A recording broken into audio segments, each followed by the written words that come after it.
It's 1980. Welcome to Rock and Roll High School. Rock and Roll High School? Do you want to stand there and hold my hand? Tell me, baby, if you're not a fan. Do you want to dance? Do you want to dance under the moonlight? Excuse me, baby, I am Miss Togar, and I am the new principal of this school. And who are you? I'm Riff Randell, rock and roller. The only girl I ever dream about at night is Riff. I've done more detentions than anyone in the school's history. Are you a virgin? How about a cheerleader? Nice set of pom-poms. Tom wanted Riff, but Riff wanted to live a rock and roll fantasy to the music of her favorite group. The hottest band this side of the Iron Curtain, the Ramones!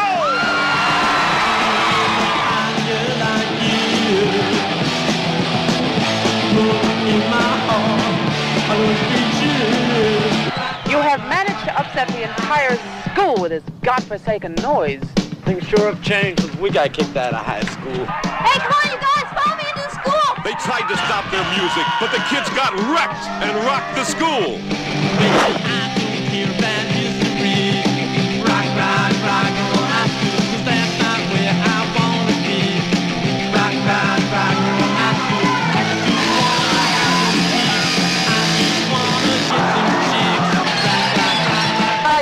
The chief of police, he's going to storm the building. Rock and Roll High School, the school where the students rule. Could your school be next?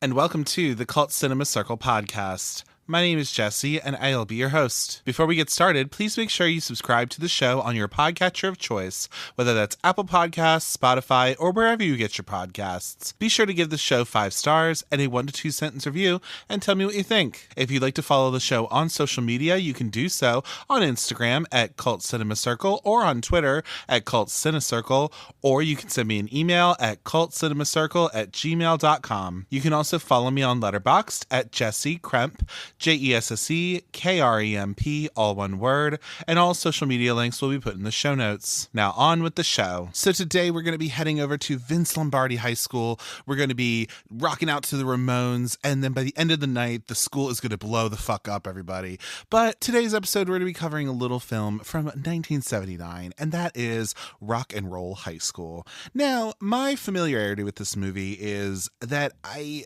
know who PJ Souls is because of Carrie, of course, and of Halloween. But then also, I knew who the Ramones was because, I played Guitar Hero before. So, I was, kind of aware, if anything. But being that I've been getting into cult cinema, having this podcast and everything, and having that kind of come across my table, if you will, of being like, oh, yeah, I probably should check that out, right? And so I just never really checked it out before. And I thought, well, I'm going to do an episode on it at some point. Why not? I should do that. And now that I've actually watched the film, I am pleasantly surprised. I really enjoyed this film. What's interesting to me is that this film is really more of a coming of age story of Riff Randell, really, than it is about the Ramones at all. I mean, the Ramones are a centerpiece to that, but also it's not even that. It literally is just it's really about Riff and her friendship to Kate too, but also just I don't know. It's really interesting, and I really enjoyed myself, and I think it fits perfectly with what a cult film is in a way, right?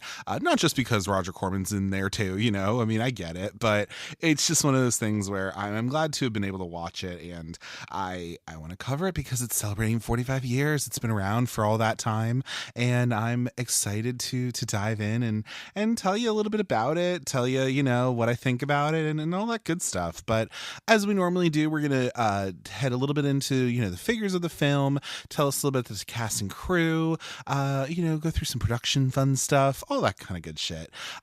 So I wanted to just kind of lay the groundwork, I guess, if anything, with where we were at with Rock and Roll High School. So in 1979, you know, this is right before, obviously, the 80s are starting. So, you know, you have things like, for example, like The Facts of Life had just premiered, I believe, like not too long beforehand. Michael Jackson, he had just released his Off the Wall album, which, of course, he would do more in the 80s, of course, but this is like right after he'd worked on The Wiz, you know, of course. And yeah, there's just a lot going on with different things, you know, and I think with teen films, especially if we talk about, this is definitely a teen film in a way, but I think with this, like, it's before the onslaught of what would then be for 1980s film, you know, especially with teen film.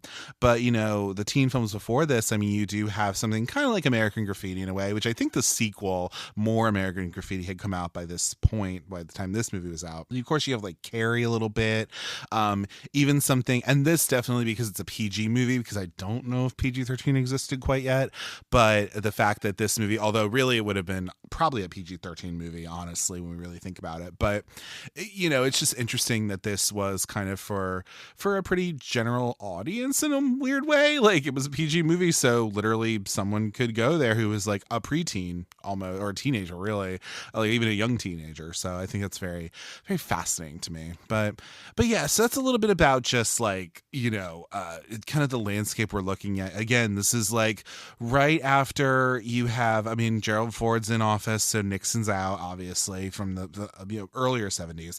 But then you also just have like the precipice of the 80s, you know, looming, if you will. And, you know, there, of course, is just like, there is this bit of like, and with music too, you know, this is going to be also a change. We talked about that with Detroit Rock City, which takes place in 1978, I think. So this is 79. So this was literally shot in 1970, probably 8, right? Like something like that. But, you know, this movie really put the Ramones on the map, if you will, because I don't think they knew of them before. I don't think people knew of them beforehand like that, unless you were like really in the scene, right? But even like the top song was like My Sharona, and then you had like other, you know, hits that were like disco albums and stuff like this. But then in the 80s, that would completely and utterly change with different folks, obviously, with the advent. This is also before MTV too, when you think about it too. So it's like, you know, that also is a big part of that as well. Like, we didn't have this onslaught of like different pop or whatever, you know, and we'll get into the genesis of this movie and what it was going to be. But yeah, I just think it's so fascinating that, like, you know, this is just a interesting blip in time, you know, where it's like, hey, you know what? Let's make a movie and let's have the Ramones be a part of it. You know, it's just like, and a lot of things had the like that. It was, you know, the Village People had their own movie. There's this for the Ramones. Of course, you have something like Spice World, of course, for the Spice Girls in the 90s. But even, you know, A Hard Day's Night, obviously, with the Beatles. But a lot of these bands that are either have gone on to be very iconic, or who, you know, maybe were like a flash in the pan, if you will, like they all kind of had that time of like getting their own movie, and whether it was successful or not is debatable. But yeah, I just think that's so fascinating to me. But yeah. And then also we got to talk a little bit about one Mr. Roger Corman.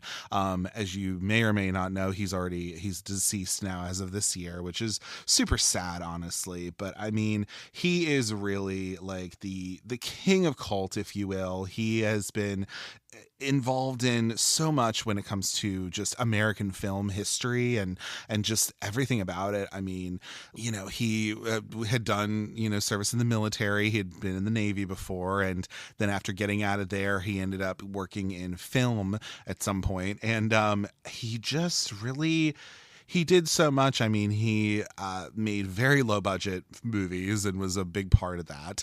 So, and really, if anything, started the careers of a lot of like directors and some actors as well, but then also really brought in a lot of international films as well.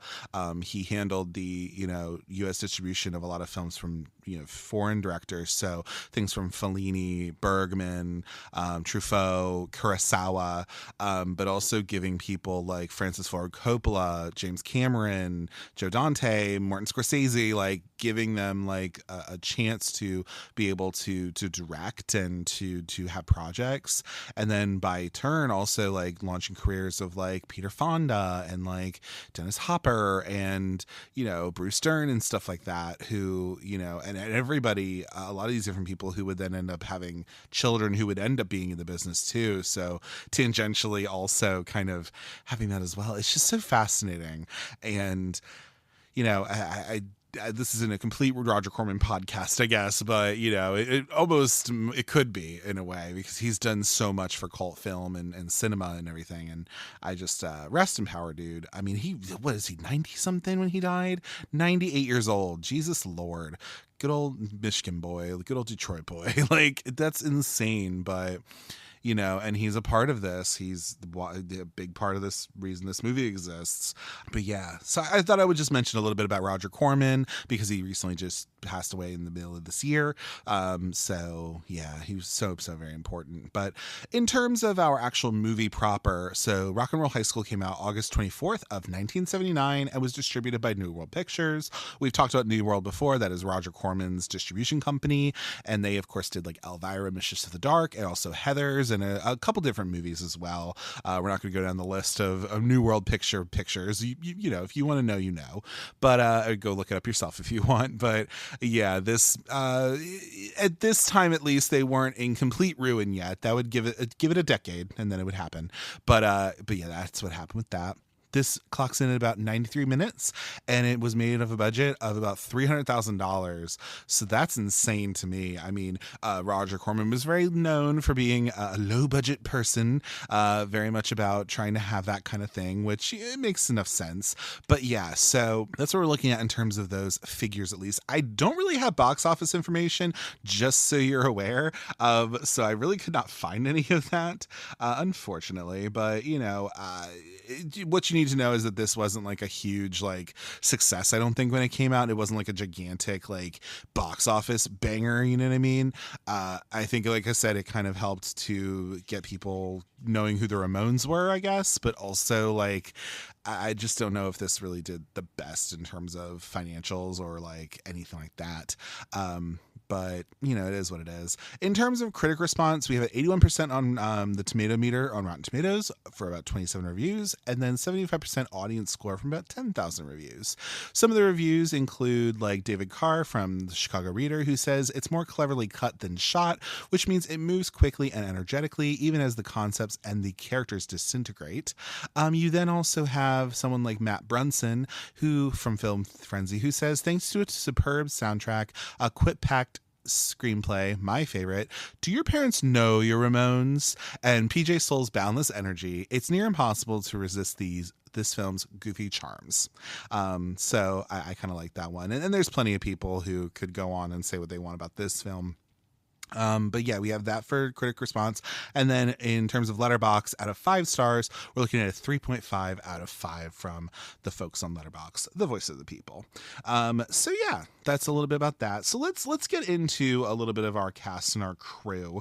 So of course you have at the helm of this is Alan Arkush, I believe his name is. So he, this is probably his big thing he did, or one of the big things he's done, but he's also gone on and directed for like Caddyshack 2, Hollywood Boulevard, which he also did with Joe Dante, who was part of the story of this movie. Also Get Crazy. I was told to watch this by Antonio from the Cult Worthy Studios, so shout out Antonio, but I'll get around to watching that at some point. But yeah, so did he also do the Temptations movie? Oh, I guess he did. Like, yeah, the Temptations movie from 1998. A couple different things he's done. But this was kind of his big start, I think. It was something that was very well known, and yeah, this is where he kind of started with this. And then our producers, we have two producers. We have Michael Fennell and then Mark Radcliffe. So Michael, he had done like Gremlins and Gremlins 2, after this movie, really. The Howling, The Burbs, it's Twilight Zone, the movie. Like, he was a part of that, all this stuff. So there's that. And then Mark Radcliffe, he was somebody who also produced a lot of stuff for Christopher Columbus, I believe. That he did a lot of that stuff for him. So he did like I Love You, Beth Cooper, and like Rent, and I think the third Harry Potter movie, Mrs. Doubtfire. He was a producer on those as well. So those are our producing team.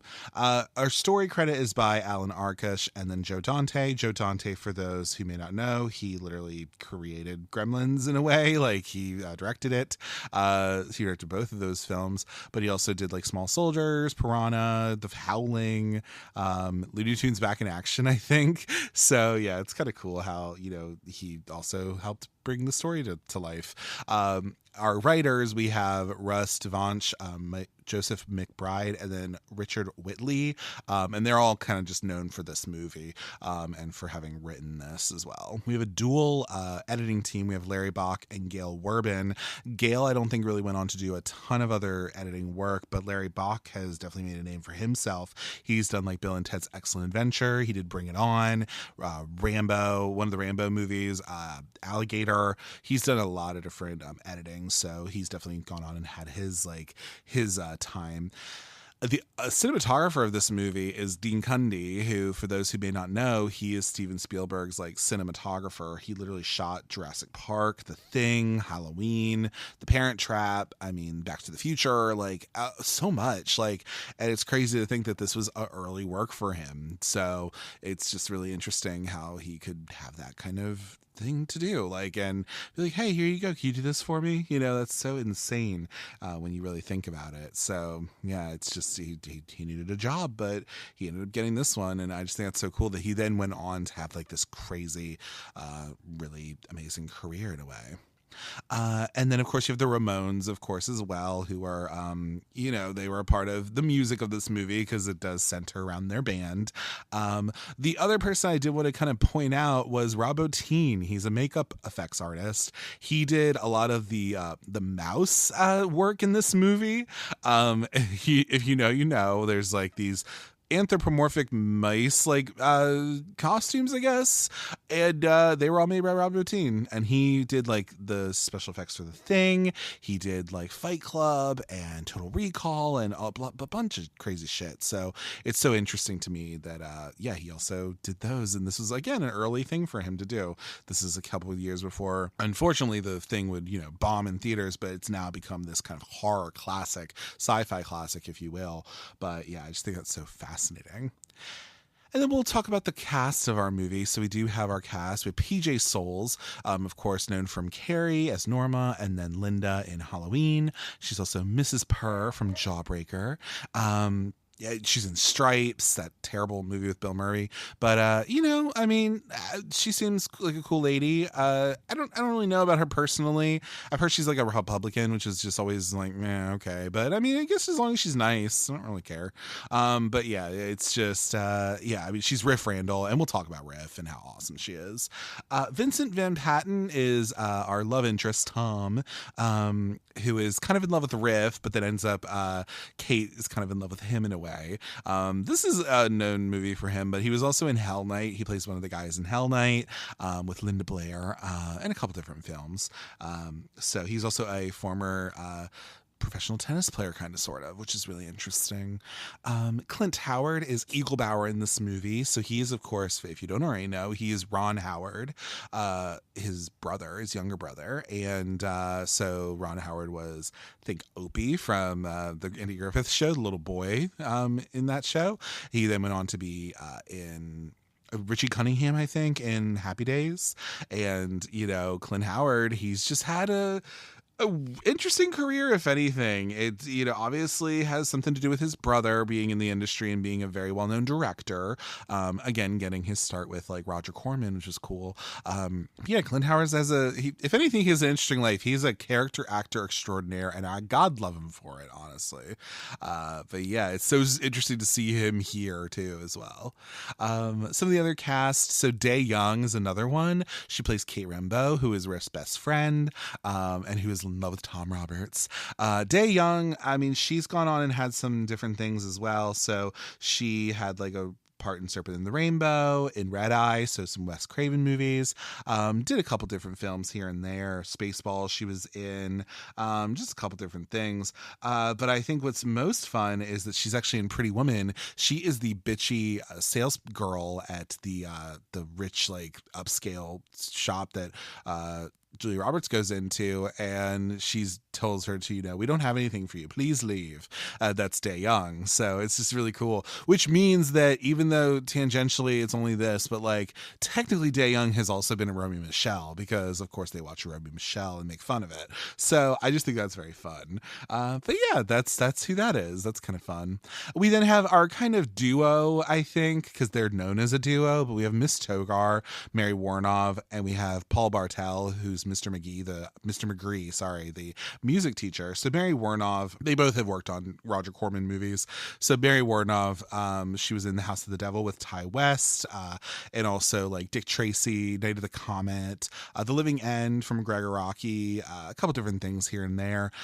Chopping Mall, she works with Paul Bartel. She was on Eating Raoul, which was written by Paul Bartel. And then Paul Bartel, he again worked with Mary Warnov quite a bit, but has been in like, Escape from LA, Gremlins 2, Piranha, things like that. Again, they all kind of, they're all friendly with each other, it seems like. So yeah, Mary Warnov's an icon, and Paul Bartel's an icon too. They're both in Chopping Mall together, and they were in Eating Raoul, of course, like I said. So, I haven't seen Eating Raoul. I'll get around to it though, but yeah.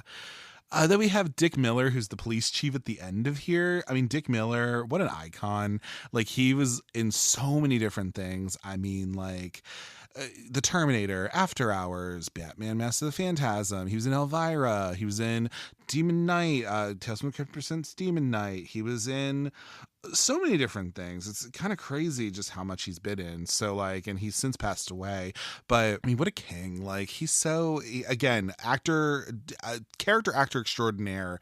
I think he was, if anything, I feel like Clint Howard would kind of turn into Dick Miller in a weird way. I that's not any sort of, that is not a slight to anybody, if anything. The other person I kind of wanted to mention too was actually one of the I like the hall monitors in this movie because their names are Fritz Hansel and Fritz Gretel, which is just so silly and stupid. But yeah, so you have like Lauren Lester, who is one of the people who is on there. From what I remember, he also has worked on a couple different things as well, but he also has like somebody famous in his like family or something, if I'm not mistaken. I just found that out not too long ago. Yeah, Lauren Lester, he is...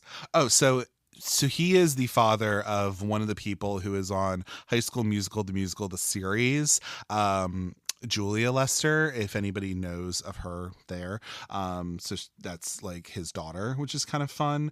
Yeah. And then also like he is the son-in-law, I guess, to Peter Mark Richmond. So that's who I was thinking of. So if you don't know who that is, that guy is from, he's did a couple different things. I think a lot of people may know him for, he's in a Friday the 13th movie. He's in Jason Takes Manhattan, actually, funny enough. So he plays like the dick of and you'll hear about Friday the 13th in a little bit, but yeah, he plays the dick of a uncle, kind of, sort of, to the main character in that movie, which I think is kind of interesting. But yeah, I just didn't even realize that, and I was like, oh yeah. But yeah, that's kind of interesting that like that is his like father-in-law in a way. And then again, his like daughter had like a little moment when the High School Musical show came out, which of course had like Olivia Rodrigo on it and that other kid. I don't remember. I don't watch these shows, but yeah, but it's kind of interesting that like she also comes from a family of actors, of course. Makes enough sense. But yeah, so that is that. And then there isn't really anybody else too notable in the cast, I don't think. Nothing too crazy. People who went on and did a bunch of different things. I think that's kind of the baseline. But we got to talk a little bit about just like how did this movie come to be exactly? So, I mean, the film in general. So Roger Corman, who executive produced this movie, he was looking to make a modern teen film similar to the ones that he made back in his early career during the 60s, with a focus, though, on the current music of the time. So initially they wanted to make this movie disco high, which honestly I would kind of watch the fuck out of that. That'd be kind of cool. But that was a story idea from Alan Arkush and Joe Dante. But then what ended up happening was actually from a suggestion of Paul Bartel. They ended up going with the Ramones because what they wanted to maybe do was have like Cheap Trick or Todd Rundgren or someone like that, you know, if they could try to get someone, but like they had to find some person or some musical act to kind of be the centerpiece of this, of like who Riff would be in love with, right? And it makes enough sense to have someone like Cheap Trick or Todd Rundgren, but the Ramones were suggested, and you know, that's cool because it ended up working out, really. And this was actually kind of inspired by one of the writers, Joseph McBride. His father actually had staged a walkout in his high school back in the 20s. So the genesis of this was like, oh, like, let's do this where, you know, you have all these rebellious kids and all they want to do is just like listen to rock and roll all day and like, you know, all this and be that rebellious, right? So that's what they ended up doing for that. And then, yeah, so then this was also shot in LA, of course, South Central LA, at Mount Carmel High School, which has been closed, I think, for a while now. So, you know, that was used, and so that school was used, and you know, they did a lot there. They did the explosions and the fires at the end of the movie, so people were a little frightened to go there sometimes. They were like, oh my god, what is going on here? And then some of the extras in this film were actually used from the local high school of Mira Costa High School in Manhattan Beach. Actually, so like in the opening sequence, the food fight sequence, and also in the Do You Want to Dance sequence, which is when the Ramones are like going through and like dancing, and well, not dancing, but like they're singing and like Riff is dancing. It actually has the drill team and football team from Mira Costa, which is just cool. And so they included like the local community as well, which I thought was kind of fun. And again, is low budget filmmaking at its best. So then the film, in terms of release, it had a sneak preview in Hollywood. It then had showings in like Texas and New Mexico in April of 1979. It then went to San Francisco, then in Chicago in July. It opened in Manhattan, and then it kind of went on different markets. So again, it kind of did this like weird tour, if you will, which was just something that kind of happened for some movies. I mean, we know about, or if you may or may not already know, talked a little bit about it when we did Pink Flamingos, but John Waters really did that. Like, he literally was just like, I got this weird movie in the back of my car, you want to watch it? And like Bob Shea was a part of like helping to distribute those, which I thought was funny. And similar to this, like, this is a low budget ass movie. Like, how are you supposed to be able to make something of this? And how are you supposed to get something of it? But yeah, you know, and so as I stated already with the critical response, I think the kind of general consensus of this was that so the Globe and the Mail, which was I think a UK publication, it wrote that the plot owes something to Animal House, but Rock and Roll High School is funnier, and something to Bleach bingo, and something to many other movies too numerous to mention. It is not how you say original. The Boston Globe said that it has the look of Grease and the soul of Animal House, and it's better than both. The anarchic rock of the Ramones electrifies the film with a driving beat that never lets up. The film, like rock and roll, is just plain fun.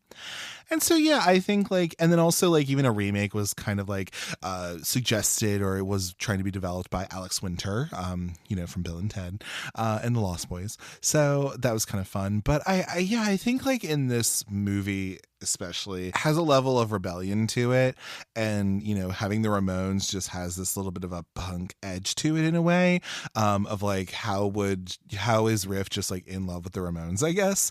But also it's just like it is so fun, and it does not take itself seriously at all, and I think that's what I love about it. It's just it's fair, like that makes total sense to me.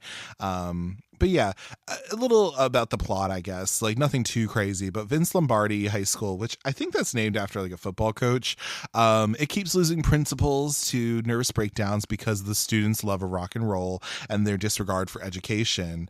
And the leader of the students, Riff Randell, played by PJ Souls, is the biggest Ramones fan at the school, and also the worst behavioral problem.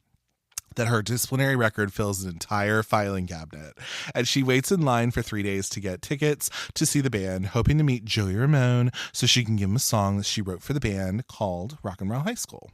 When the tyrannical Principal Togar, played by Mary Warnov, takes her ticket away, she actually takes her and Kate's tickets away. They have to find another way to meet their heroes, and they win a radio contest. Riff then succeeds delivering her song to Joey Ramone. The next day, Principal Togar and a group of parents, they attempt to burn a pile of rock records. And in response, the students, who are joined by the Ramones, who are made honorary students, they overthrow the teachers and the hall monitors to take over the high school, with Principal Togar asking the musicians, "Do your parents know your Ramones?" So silly. And then when the police are summoned, chiefed by Dick Miller, and demand that the students evacuate the building, they do so, but that the students and the Ramones burn down the school as a final act of a youthful rebellion. I think this movie is just, it's so interesting to me too when I read out the plot of it, because then I'm like, oh my god, no, like this literally was like, only is so different sometimes, because like when you talk about how like the parents and Miss Togar are like burning records and stuff, and it's like, well, that was something that still happened. I mean, like, we talk about like the Chicks, for example, right? And like how they had that whole thing with like how George Bush or whatever was all pissed off at them, and then people boycotted their music or whatever, and people were like saying, oh, fuck the Chicks, like screw them. And it's like people were still doing that shit where they're just like so offended by whatever, and it's like, I mean, come on, like, what the hell? Like, the freedom of speech, everybody, come on. And it's so interesting to me that, like, a movie from 1979, which also shows this, it's like, well, dude, like, we're only so different now, really. And it's just it's so fascinating. And I think that's exactly why this film just kind of keeps going on, is really because of the fact that, like, I think that's why it's had this sort of lasting legacy in a way, is that teenagers are always rebellious. Teenagers will always think that they know more than their parents do, or that they have the right idea about what life is, and all of this stuff. And, obviously they don't. Like, you're still growing up and you're still like, maturing, obviously. But that is exactly why, especially movies that are about rebellion, always kind of are a little in vogue, if you will. It's just that, yeah, like they will always kind of center with people, because every teenager, has a little bit of rebellion somewhere, even if they're not outwardly doing a whole bunch of bad stuff or whatever, or they're not trying to get that attention like that. But every teenager has a little bit of rebellion in them, and I think that's exactly why. And also the other thing too, what I think is interesting about this film, is that teen movies as a whole are very much kind of like, it's the zeitgeist of the time. They are these time capsules, these movies are not made to like stand the test of time all the time. And as we already know that like sometimes they don't at all. But I will also say that like, some of them do. And it's not And because, yes, they are time capsules of the time. It is that much of like the Ramones were kind of up and coming, and then this movie kind of pushed it over the edge where people then really knew about them because they had a whole movie about them, in a way. And yeah, it makes total sense to me how that could be and how that could kind of manifest. The soundtrack of this also, I think, did pretty decently. And it was cool because you have like Rock and Roll High School, which is also sung by PJ Souls, but is done by the Ramones, of course. I Want You Around, which is what they sing to Riff when she's in her room and all that. Then you have like the medley that they do at their concert, which is Blitzkrieg Bop, Teenage Lobotomy, California Sun, all this stuff. But then you also have some fun things like School's Out is like at the end of the movie, which is of course from Alice Cooper. They did get a Ton Rundgren song on here, which is interesting, of course, because you have like the fact that he could have been like the centerpiece of this movie. The other one that I was surprised by was Smokin' in the Boys' Room by Brownsville Station, which, if you don't know, then was done by Motley Crue. It was covered by them, and that was the one I was familiar with. But I was like, oh, okay, like that makes sense. Like it totally makes absolute sense. Some other songs as well. You have like a Fleetwood Mac song, like two of them actually. Just some other, like the Velvet Underground is also in here too, and then just a lot of something from the Ramones. So like I Want to Be Sedated is in here. Do You Want to Dance is in here. Blitzkrieg Bop, of course. Sheena Is a Punk Rocker opens our movie. So yeah, I don't know. It's just like, it's a good time, man. Like this soundtrack seems pretty cool. And of course it was like definitely marketed with the film, especially, because why not? That's just what they did back then. But yeah.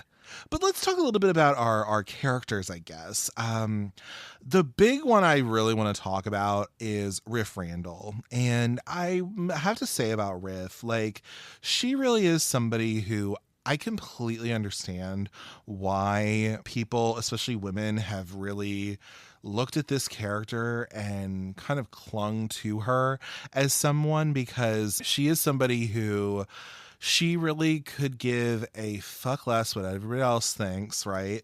She is so like about her own stuff, but she's not selfish, I don't think, at all, which is wonderful. But she knows what she wants. She wants to be a songwriter. She wants to write for the Ramones, and she's not like focused all on what is right in high school. You know, she wants to go out and live and like have her life. She wants to start her life.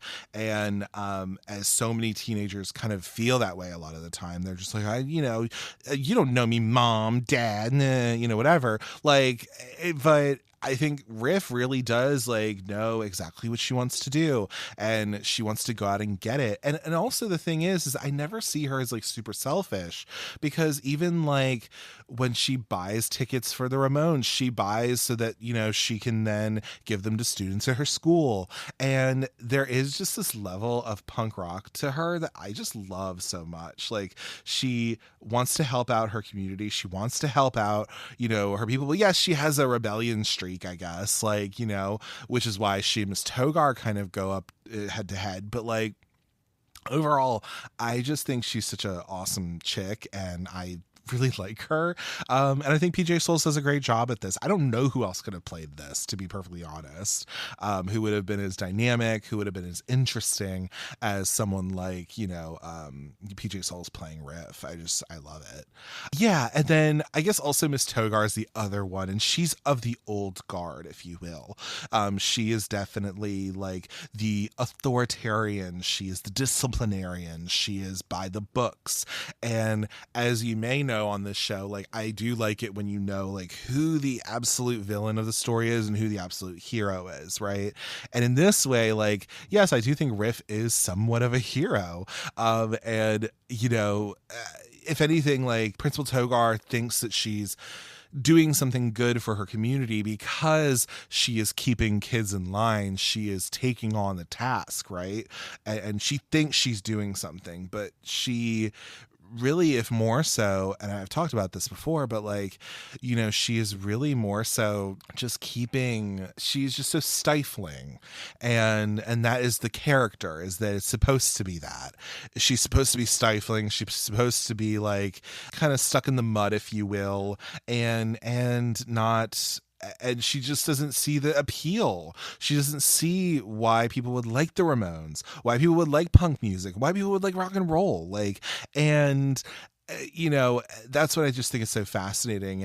And I think Mary Warnow does a great job at it. But like, yeah, it's just, this is something where, you know, you could definitely see who the bad guy is, who the good guy is. But then I also love how you have someone like Mr. McGree, who's the music teacher of this school, and who honestly has an open mind for music because he is a music teacher. He probably loves music, right? And you see at first, like, he's into classical music and he's supposed to be a teacher. He's supposed to be that, you know, the disciplinarian, or he's supposed to be that teacher figure, right? Which makes total sense. In this way, though, like, he also kind of comes to the side of the Ramones. Like, he is able to understand that it's art and that it's music and that it's really awesome. And I love that too. Like, I like that, you know, like, he also gets turned into a fan in a way, and that just really it makes me feel good. And it, you know, it's so cute to see him like in his little trajectory. It's really nice. Honestly, though, I mean, like, Kate is a fine character. I don't think anything too much of her. Her and Tom are kind of like they're not as dynamic to me as Riff is. I think they're fine as characters, and I think they end up together, right? Like something like that. And with Eaglebauer, like, it's just Clint Howard, really. Not in a bad way, but like, you know, he is just like, of course, he's just like the guy who is like the kind of, he is the director of all the mischief in the high school, right? And so he has his own office and like all this shit. So it's just like so funny to me that like, you know, like that's what we have for this. And that makes him a little bit more of a fascinating character to me than maybe Tom or Kate are. But I think that's by design. Like, in a way, like, Kate is supposed to be kind of like the normal one, and Riff is like the one who's so like out there and zany a little bit, and definitely the rebel of the two. But again, opposites attract. Like, they're both each other's friends. So yeah, but I totally understand why, especially Riff, like that this character has an impact on a lot of different people. And, you know, it really is because like she is what I've already explained, but then also what I like too is that she is somebody who just loves the music. She just loves the Ramones music.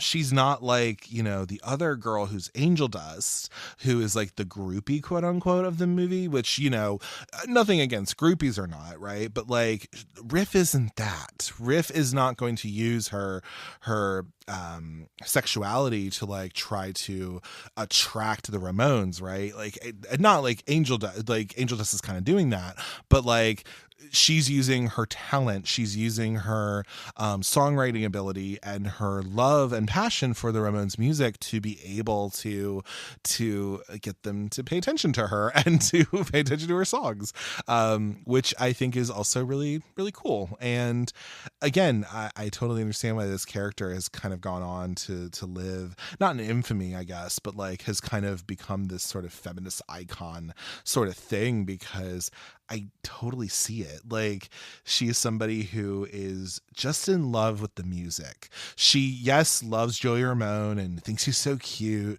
but overall, like, it's also the fact that like she's just so in love with the music. She just loves that. And I just think that's like really, really cool, you know? Some like standout scenes or anything like that. I mean, I love like the concert scene when they go to the concert. And you have like, it's just all the weird shit going on. Like, the mouse is there in the audience, one of these mice. You then have like a person who's because they're singing a song called Pinhead, and there's like a person who literally looks like kind of like Pepper from American Horror Story, if you know, you know. But yeah, like somebody on stage, you know, who looks like that is on there for their song, and it's just like so surreal. And I think that's what I kind of fucks with this movie about is that like it is so just weird and like surreal, but like it still delivers its message of like pushing it back against a stuffy administration and doing all of that. I just think like it still does that. So I do like that scene. Nothing else too crazy pops into mind, except also the end when they like have they're going through the school and everyone's like, you know, just like dancing their asses off and just like you doing everything. I love that. And then of course like at the end when they blow the school up, because that's just something where you definitely can feel that if you've ever had any sort of like high school experience where it's either good, bad, or whatever. But like, you know, sometimes you want to like blow up your whole high school because you're just like, fuck this, like whatever. But yeah, I just think like that's a fun time. And it shows, it goes to the rebellion, you know, it shows that that's what this movie is about. And it's 100% what it's supposed to be about, if anything. And so, yeah. And I think also like this set off, like, because then you'd have a kind of wave of punk music to then come, especially in the 80s as well, you know, along with a little bit of like the rock and roll, a little bit of like that kind of weird glam rock kind of thing going on. But then you also have like a little bit of that punk, you know, sensibility as well in there. You see that. And then that goes into then, you know, obviously in the 90s, you then have like grunge and stuff. And then you always kind of have these different new things that pop up. And I think punk was definitely a big one that was coming from the UK, I believe, and was kind of infiltrating into the US. But I just think that was a fascinating thing to look at. And if anything, like, you know, this movie has been able to kind of gain this like cult status, if anything. And I think the reason for that is really because it's not like something, even though it kind of seems like Grease a little bit, but it has a different bit of an edge of Grease, you know, and it's something where what I also really like about it is that Riff is always 100% her own self. She doesn't have to change herself to be anybody. She doesn't have to like get a makeover or anything. She doesn't have to do any of that. She literally just is her own self. She's a huge fan of this band, and she is able to completely stay the way she is. But what she's able to do is she's able to kind of buck against a stuffy administration who wants to censor and who wants to take away something that honestly is not really doing any harm to anybody. But they, you know, this administration wants to find something to censor and to control, if anything. And does that sound familiar, anybody? I don't know, maybe. But yeah, this is not stuff we haven't seen before. But the fact that even in 1979, you're seeing this, where you're like, oh, this makes total sense. And if anything, it has this interesting, you know, this is an early teen movie. You know, this is before you have something like Fast Times at Ridgemont High, which, you know, is one of my favorite teen movies. You then have that John Hughes coming after that. But this has that interesting, it's like this and Carrie are both teen movies, but they're so different. But they're right at the end of the 70s, and they're just showing these different high school experiences, obviously with the same actress too, which is interesting as well. But yeah, I just think that's exactly what it is. And I also feel like with music driven films, again, it's kind of hard to track that, if anything, because they're kind of all over the place. But this one definitely, I think, as I may have said earlier, you know, you then have movies like the Village People movie. I don't remember what it's called, but it's something.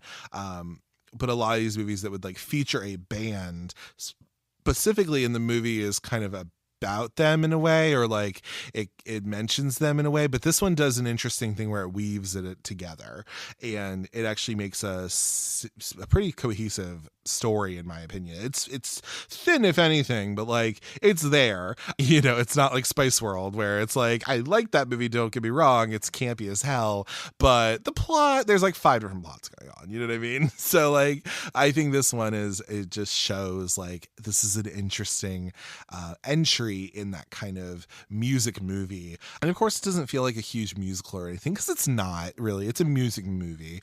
It doesn't necessarily need to have like everyone singing all the time, and you know, it's really just there to be kind of part of the shtick, if you will. But I don't think there's anything wrong with that necessarily. But I really do think like the kind of big thing is that no matter what, like this movie just, and then it also went on to like then have a disastrous sequel with Corey Feldman in it called Rock and Roll High School Forever in the 90s, which I think was directed by Deborah Bloch, who also did the sequel to Slumber Party Massacre, which I like that movie personally. I have not seen Rock and Roll High School Forever personally, but you know, there's that. I did want to mention just a little bit going back. So there is a Variety article that was written, I think back in, it looks like 2019. It's by Raj Tawney, and it's called Rock and Roll High School at 40, How the Ramones and a Rebellious Female Lead Invaded Theaters. And one of the things that Raj mentions in their report, or in their article, they talk about, of course, like Roger Corman and how this movie came to be, and all this stuff. But I do want to quote, Raj says, "The idea of a green light for Rock and Roll High School is nearly unimaginable today. Picture it, a strong, defiant female lead living in the suburbs, idolizing a little-known punk band from New York City, campaigns to see their upcoming concert, skips school, pisses off the principal, rejects the popular kids, and assists in blowing up her high school. Could a film like this find an audience? Arkush didn't have a doubt." And I just think that's so fun because, yeah, like our culture is so different in a way now, but like also there's only so many things that are that different. But like, yeah, this movie is so, it has this kind of feminist lean to it because you have this girl who is defiant, she's rebellious, but she ultimately is our good in the movie. And she is doing something where she is fighting for what she wants, and she is going for the life that she would like. And I think that's really, really cool, you know. And yeah, it's just crazy to think. And it even mentions too, so it's difficult in the article, Raj says, it's difficult to pinpoint the specific release date, although I did say August 24th, but Corman only made about 100 or 150 prints. So, you know, but yeah, they even had like these screenings, and I don't think they, again, it doesn't look like they did the best at first. But then they ended up, that was the other thing that happened, was that this movie would end up getting played with other films. So like this movie would play alongside Dawn of the Dead or like Grease or something. So it's, and I think even Siskel and Ebert loved it, and they advised that it plays best at midnight. And that's, I think, exactly again why this movie has become a cult movie, because it is that. It is just something where it's not anything to be taken too seriously, but it still has like a fun soundtrack. It has a really cool character at its core. So in the article, you know, it states that Riff Randell, played by PJ Soles, quickly became an inspiring female figure to teenage girls all over the country, says Arkush. So Arkush says, "When people come up to me now to discuss the movie, 40% are men and 60% are women who not only liked the Ramones, but loved Riff Randell and the fact that she's so determining. She doesn't take shit from anyone. She's funny, has a whole lot of attitude, and could give a shit what you think." And so in the article then states, in the 4 decades since Rock and Roll High School's release, Arkush, now 71, so he's probably now 75, I think he's still alive, he has had a successful career as an Emmy-winning television director and producer with credits like Ally McBeal, Crossing Jordan, Heroes, Nashville, The Good Fight, The Temptations, like I talked about, and so much more. But ask him what he's most proud of, he just smiles and says, "This film is my legacy," slightly choking up as he reminisces about his days working for Roger Corman and his new world class of misfits. And he even says, remaining a friend of Joey Ramones until his death in 2001, Arkush still speaks at Ramone tributes at Rock and Roll High School film screenings whenever asked. His teenage dream personified a subculture and its relatable angst. And although the film was once envisioned by Corman, probably would have been interesting too, let's all thank Arkush for not agreeing to Disco High.